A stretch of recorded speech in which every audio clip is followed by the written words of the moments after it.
This August at the Edinburgh Festival, BBC Radio 4's most celebrated impoverished author came before a privileged few to present extracts from some of his favourite works. We present An Audience with Ed Reardon.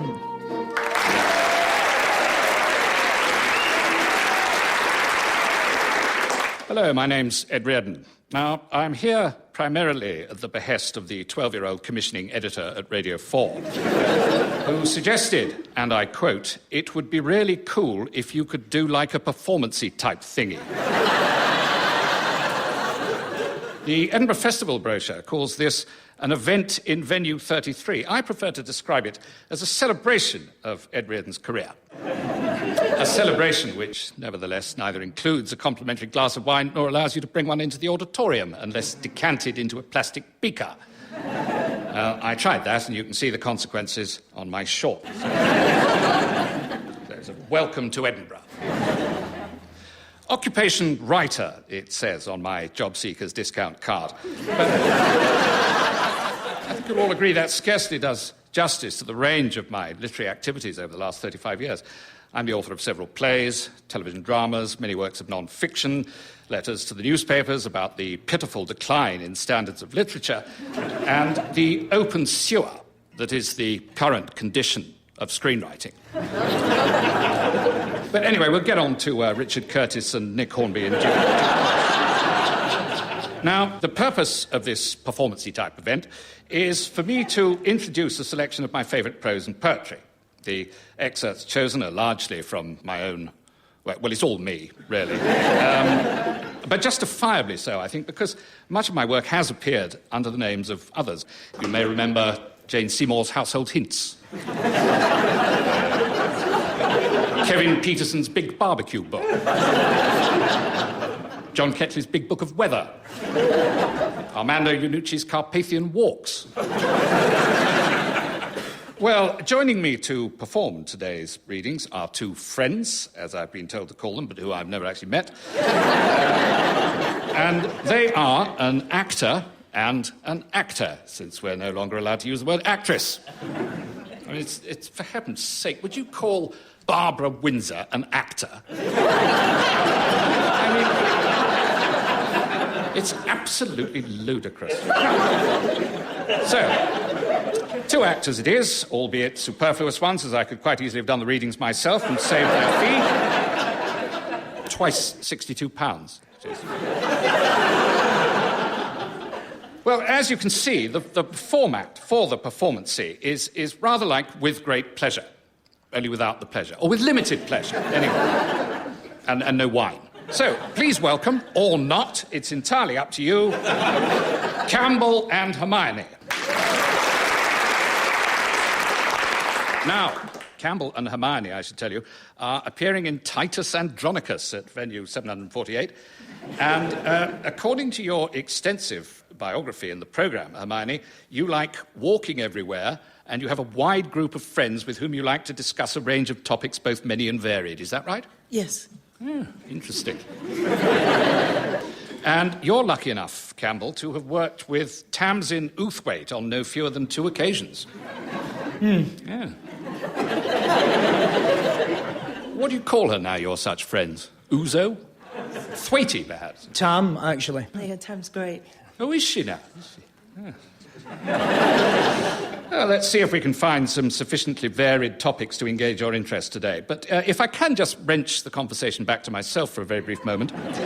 My writing career began with the publication of my first novel in the heatwave year of 1976. That's if one excludes my free verse poem in the Shrewsbury School magazine, War, Why? But as most of you probably remember, Who Would Fardels Bear was an uncompromisingly harrowing account of alienated youth in loveless Leicester. The literary editor of The Economist wrote that it was like a bucket of cold water in this long, hot summer. Well, let's just hear one of the more disturbing episodes from Fardels and see if it's lost any of its power. Where's your mum and dad? Asked Dave. At bingo. Replied Wendy. Do you want to come out? No, got to stay and look after the caravan, Dad says. All right. Said Dave, reaching into his back pocket for a cig. Go on, then. Perpetuate the sickening contagion of obedience. God, you stink of conformity. Do you want to come in? Asked Wendy, Dunno. said Dave. Got anything to eat? Only a bit of brawn in the meat safe. Oh, it's getting dark out. Reckon the brawn will stretch. Depends how hungry you are. Well, they didn't do that terribly well, really, but the fact is that the sensitive portrayal of Dave and Wendy's tentative steps towards sexual awakening is often quoted by media studies types as the start of post-realistic neo-punk modernism. I thought I was just a storyteller. I'm sure Rodney Bewes and Paula Wilcox didn't realise they were at the forefront of an intellectual movement when they made the television version, Wet Pavements in Wigston. And, of course, Fardels was made into a movie, Happy Lady, with one or two enforced changes for the international market. Barbara Streisand's Wendy, for example, never lived in a caravan. And instead of losing the talent contest in the village hall, she beat cancer, became a Broadway star, and married George Segal. So I'm told, anyway. I didn't actually see the project through to the production stage after the disagreements over the script. It was ridiculous. I mean, I'd done one draft. It was perfectly good. But, you know, when they came and asked me to do a rewrite, I just told them to bugger off. You know, I got a house out of the thing anyway. I mean, how many houses does one need? I suppose 2 houses would have been helpful, because then I might have been able to hang on to one after the divorce, but... Anyway, it was all a very long time ago, and we're all experts in hindsight, aren't we? I mean, in hindsight, I probably wouldn't have smoked in the hotel bathroom this morning, or said one or two of the things I did in the kerfuffle that followed with the manager.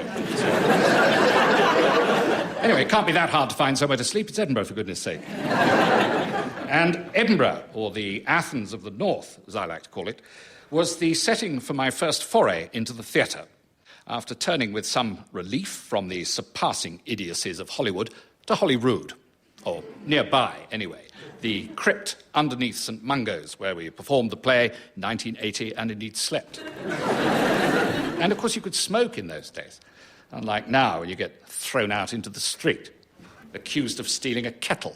But the play was a sensitive, coming-of-age story set against a background of social upheaval about a working-class boy and his relationship with an alcoholic university lecturer. Tempted to say lecturess, so just see what happened. Educating Peter opened to... Well, it opened to universal acclaim in the crypt. If you only see one show, said the Scotsman, see the Footlights Review. But if you can't get into that, give this canny wee drama a go. I can't do the accent. But as ill luck would have it, a play with a somewhat similar title to Educating Peter had opened in Liverpool the night before. So anyway, let's hear what got the Scotsman so excited. It's the climactic scene between Peter and his English teacher, and I'll do the trim phone. That's if I'm not breaking any infrangible equity regulations. It's just one of those things one can do, you know. Anyway, Educating Peter, Act 4, Scene 8, knock at the door, off you go. Hello, Professor. Would you like to come out for a drink? No, I've got to wait for the phone call from Aston University about whether I've got in or not, so best stay in the caravan, like. Oh, Peter, don't perpetuate the sickening contagion of obedience. Let me take you out for lunch. No, I mustn't. Anyway, I've already had a prawn sandwich. Brawn, did you say? No, prawn. You see, Professor, you've opened my eyes to the finer things of life. Oh, Peter, I could open them to so much more if only you'd let me.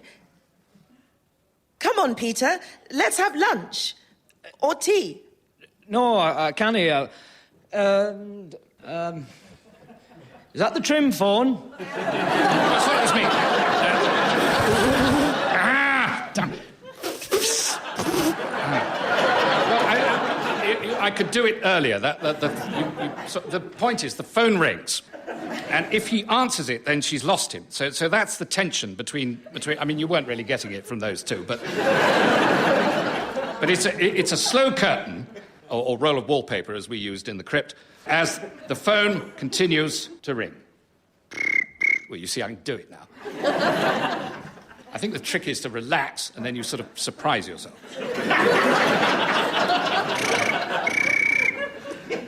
Well, anyway, that was educating Peter. A similar fate befell my next two stage plays, Stanley Valentine and Blood Sisters. They were both ahead of their time, but sadly only by a couple of days.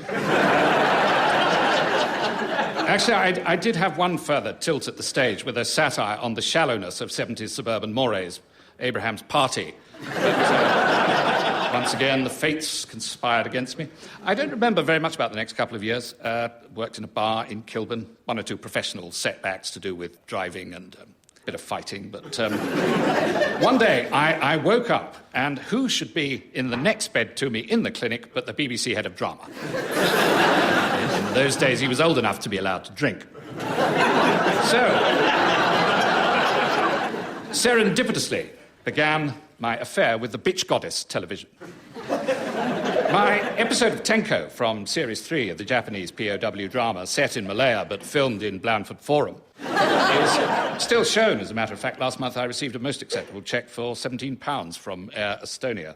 And because the industry was thriving in those days, it led in due course to my corporate training video about the marketing of coffee. So I'm calling this section of the performance From Tenko to Kenko.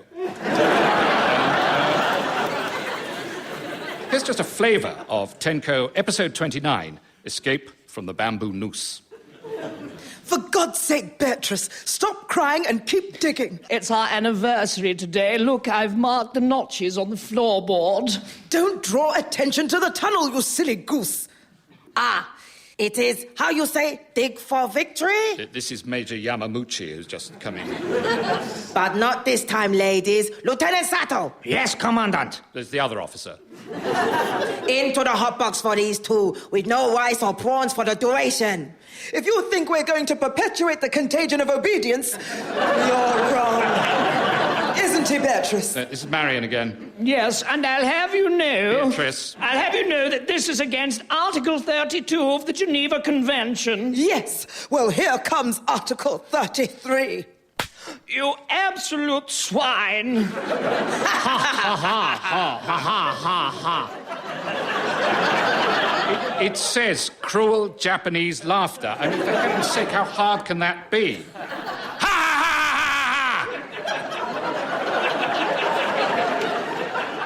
Well, I think you probably need to get the DVD of Tenko to appreciate the full drama of this, and possibly some better actors, too. But my time on the show is an extremely happy one, with friendships that have survived down the years. I still use Bert Kwok's risotto recipe.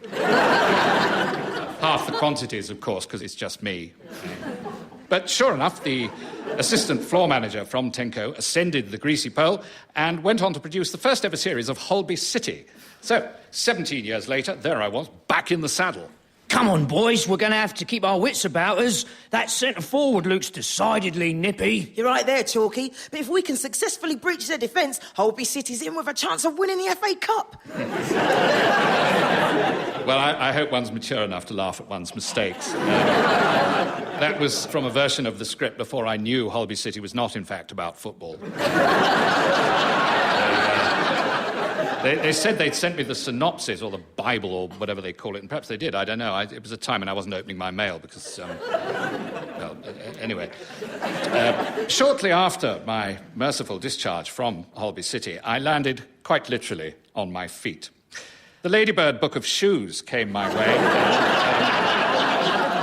Like many a success story, it all happened very, very quickly.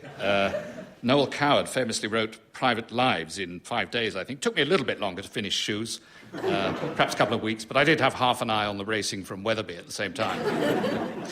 But let's hear a chapter, or a bit from a chapter, that I was particularly pleased with, Campbell. Shoes in the 15th century were similar to those of the 14th, save in one important respect. 30 love breathed Charlotte as Brett swept her into his arms and carried her into his Maserati. Sorry, I think I've turned 2 pages at once there. Yeah, you see, this is where the system of me not doing the readings breaks down. It's okay, I'll just go back to the top and do it again. No, I think we'll move on. The vibrancy has been lost. So we'll go to the topic of my journalism. It's a pity, really, because there's very interesting analysis on the Tudor practice of cross-buckling, but anyway, never mind. Journalism, as I say, has been a significant feature of my literary career, rather like Norman Mailer's boxing columns, Martin Amos's tennis reports. It keeps you hefted to reality. And it's a rapid response form of writing. Not everyone can take the pressure, but I rather like it. The light of dawn reflected in the computer screen, scotch bottle down below the label. Only 2 hours to go before you've got to file to Berkhamsted Life magazine. I think I've done some of my best work under that kind of pressure. Hedgerow jottings. When Jack Frost's breath do touch the leaf, 'tis time the field fare flew south to Tenerife. Now, actually, that particular jotting was rejected by Berkhamsted Life, if you can believe it, on the ludicrous grounds that the fieldfare is a winter visitor and would therefore fly north from Tenerife. I mean, of all the pettifogging pedantry. Ed Reardon's breath did more than touch the leaf that morning as I emailed my resignation. Be gone all war and worldly strife, but let the bastards die at Berkhamsted Life. It's actually Berkhamsted, but I mean, you got the sense of it reasonably well, so I probably don't need to do it again. Now, a carefully crafted, abusive letter is, I've always maintained, as good for a writer's constitution as 50 lengths before breakfast. And I brought a selection along with me in this bag to show any publishers who might be interested in buying it. There's quite a collection. Well, not the kettle, that's not... Not for sale, but there's everything in here, from last week's letter to Sainsbury's regarding the so-called resealing sticker on my bag of savoury rice, which manifestly refuses to work. It goes right back to my first Philippic from school, deploring the ban on smoking on What's My Line. And I see absolutely no reason why these letters shouldn't be published. I've noticed every time Ian McEwan breaks wind in a restaurant, it becomes a book. I've got a bit... What happens next? Sorry, are we meant to read out the death threats to Jenny Murray and Professor Laurie Taylor? No, my dear, I think we've covered the epistolatory aspect of my career. But mention of Woman's Hour brings us rather neatly to my contribution to a much underrated literary genre, unfortunately often demeaned by appearing in pink and green covers, featuring a cocktail glass with champagne bubbles forming a heart, or a tennis racket, or something else women are supposed to want. Another glass, in my experience. Personally, I find the term chick lit distasteful. To me, as a writer, it's a matter of getting inside the female synapses, of inhabiting the X chromosome and discovering what it is to be a woman. Let's hear something from Game, Set and Mat by, and you see her before you now, Sophie Cavendish. The centre court fell silent. Why was Brett not returning the serve? Suddenly he was vaulting the net and climbing over the seats to where Charlotte was sitting. 30 love, breathed Charlotte as Brett swept her into his arms and carried her to his... Ed, I've already done this, but so... Could I come in a bit later? Yes, why not? Yes. And perhaps next time you're performing Hamlet, shall we say, you could come in a bit later on the to be or not to be speech. I mean, you could come in and say, that is the question, or maybe go right to the end of the play. Instead of saying never, never, never, never, never, why not just come in a bit later and say never? It'd save you all kinds of inconvenience. Actually, I think that's in King Lear. Thank you. Just checking you were awake. I should say, in their defence, they've already done 3 performances of Titus Andronicus this morning and no doubt pedalled up the Royal Mile on a unicycle with a sandwich board, so not really very surprising that their minds aren't quite on the job. And that's why I suggested at the start of this whole process that the readings be done, if not by myself, then by Rodney Bewes and Paula Wilcox. I mean, it's not your fault because you've been miscast. But, you know, Rodney would have nailed every one of those readings. Like the man who nailed the thing to the church gate. Who was that? Martin Luther, the church door at Wittenberg, his 95 thesis. Ah, yes. The fruits of the history degree, so prominently mentioned in the Titus Andronicus programme. Exeter University, wasn't it? Then Rada, yes. Also has you sharing your home in Pimlico with an unruly mastiff. Also correct? Yes, Springsteen. I share my home in Berkhamsted with a cat who's rather well adjusted, actually. Elgar. Also shares my meals. Sometimes vice versa. Fortunately, I managed to pocket the biscuits from the hotel this morning before I was evicted, so we should be all right when I get back. 2 tartan shorties each. I've actually got a photograph of him here on the front of the script for luck. Let me see. See, he's not bad for 17, are you? Shall I have another go at getting Charlotte into the Maserati and Brett taking her for a picnic at Henley Regatta? Yes, by all means, yes. Except you've given it away now. I mean, if they already know they get to Henley for a picnic, I mean, there's not much point, is there? There's only the bit where they nearly miss each other at the airport and it's all over. I mean, why don't I turn up at your next Titus and stand at the back and shout out, he chops her hands off and bakes the kids in a pie. I mean, they'd be clamouring for their cushion deposits back. Oh, I'm sorry. It's all right, it doesn't matter. We'll move on, as one must after a disappointment. In fact, we'll move on to a success story. It's the work with which I suppose I'm destined to be forever associated, my jeu d'esprit about celebrity cats and dogs. Pet Peeves has been called everything from lovely in Tesco Shopper magazine to meowvelous by Gok Wok on Loose Women. And it had, in publishing terms, a very sleek coat and wet nose indeed in the run-up to Christmas 2002. I used to have such fun with my mistress. We were best friends until Brad came along. He's the pits. It's a reference there for any Radio 4 aficionados not entirely hooked into the celebrity loop to Jennifer Aniston's dog, Dolly. I've no desire to be rude about Radio 4, and narrow-minded though its audience may be, the station occupies a special place in my heart, because it was Radio 4 that offered a safe haven for my most recent play. I say play, it was more of a shriek of sheer pain from the Industrial Revolution.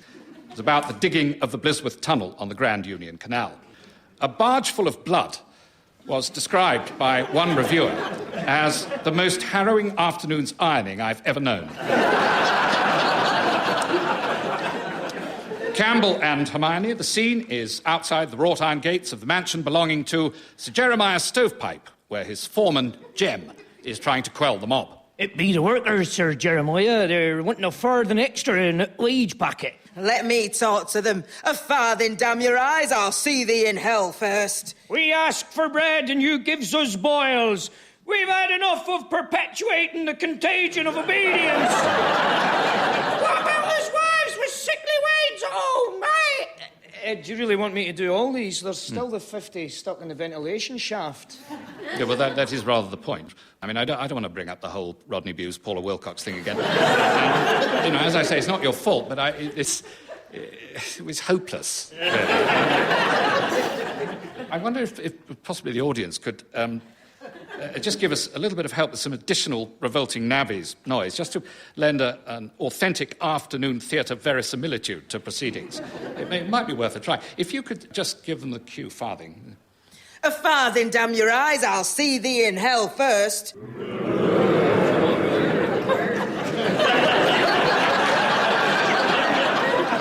But the thing is, I haven't really got time to teach.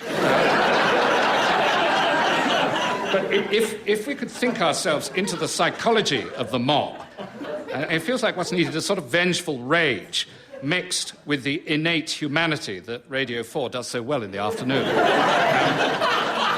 It's a sort of noise. So could we actually try one of those? On the cue, see thee in hell.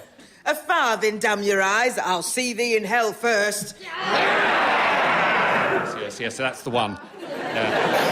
Now, you will be amazed by how often they'll use that. You'll be driving along, listening to a play about the poll tax riots, or, I don't know, the Battle of Thermopylae, or the dissolution of the monasteries, or something. And you'll think, hang on, that's me going,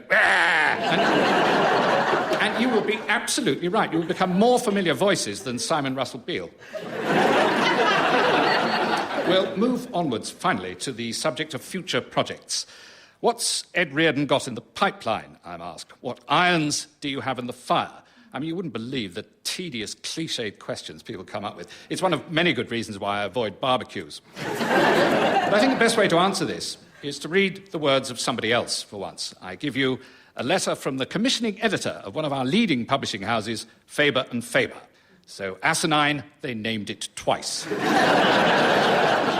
Dear Ed, much to enjoy in your proposal for a modern version of Priestley's English Journey. Feel you may need to travel a bit further than the Hatfield Galleria shopping centre. So not for us, I'm afraid. Non-fiction editor from HarperCollins. Dear Bed, not for me, 8#, sent from my BlackBerry. Of course, most stories involving authors being rejected by 30 publishers have a happy ending involving millions of sales. Well, this one doesn't. Dear Mr. Reardon, how did you get this address? Please forward postage and we'll send it back to you. Now, such is the sheer range of idiotic reasons given by cretinous 12-year-old editors for declining my proposals that this very morning I had the idea of collecting them together into a modern Dunciad entitled The Little Book of Publishers' Rejections. And this was this afternoon's response from my agent, Ping. Hi, Ed. We really need the first 6 chapters of Jensen Button's Lake District by Monday. Have a great weekend. Followed by a smiley face and 4 kisses, 2 of them misspelt. Well, you know, there are so many levels of asininity here, one hardly knows where to begin. But to answer my agent's final point first, no, I will not have a great weekend. Why? Because unlike her, I do not have a trust fund. Or indeed anywhere to sleep at this particular juncture. And not only do I not have any money for the weekend, but no prospect of any, because I had to cancel an interview with Berkhamsted Job Centre Plus in order to be here today, and by the time I get paid by the BBC for doing this, Ping and her coterie of gilded infants who blight my life will be in their comfortable dotage. In addition to which, I'm expected to produce 10,000 words of Jensen bloody Button's Lake District. So how is it humanly possible, under those circumstances, for anyone who doesn't belong to the Cheltenham Ladies' College diaspora to have a great weekend? Well, I hope this has given you insight into the life of a busy writer. It's been rather more of a great pleasure than I expected, actually, notwithstanding the difficulties we've had with the readings and so forth. But I think it's been worthwhile. I don't suppose you want to have a crack at Jensen Button, do you, since you walk everywhere? No, I'm going to a christening. No. What about you, Campbell? Barbecue at Tam's. Well, pending the appearance of Button's walks in all good supermarket bins, I'd like to leave you with a piece of advice which should appear, all being well, in the Lowland Jottings column of tomorrow's Scotsman newspaper. No more you need, the wise man said, but quiet place to lay your head. A friendly host, a glass of wine. You won't get anything resembling that in Edinburgh at festival time.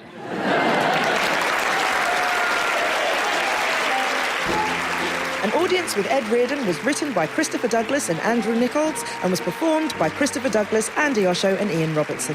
It was recorded at the Pleasance Theatre at the Edinburgh Fringe and the producer was Dawn Ellis.